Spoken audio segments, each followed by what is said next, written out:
He traveled to the ends of the earth, brought justice to the oppressed, and built a wall so mighty it still holds back Gog and Magog.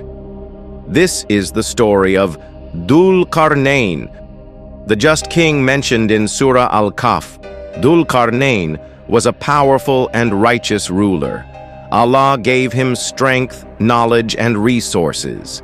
He traveled to the southwest, saw the sun setting over a dark sea. Then he traveled to the east, where people had no shelter from the sun. Wherever he went, he judged with fairness, punishing the unjust and rewarding the righteous. Then he reached a valley between two mountains, where people begged for help. They said, "O Dhul-Qarnayn, Gog and Magog, Yajuj and Majuj are corrupting the land. Can you build a barrier for us?" He didn't ask for wealth. He said, "Help me with strength and labor." So they built a massive wall, iron blocks stacked, and molten copper poured to seal it. So strong, so high, that Gog and Magog couldn't climb or break it.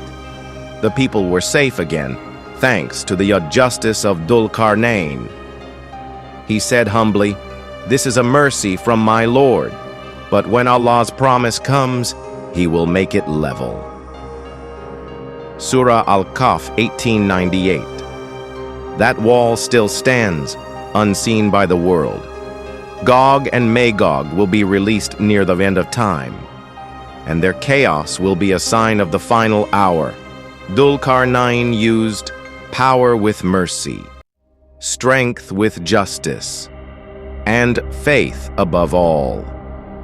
When leaders rule like him, the world finds peace. When they don't, chaos spreads.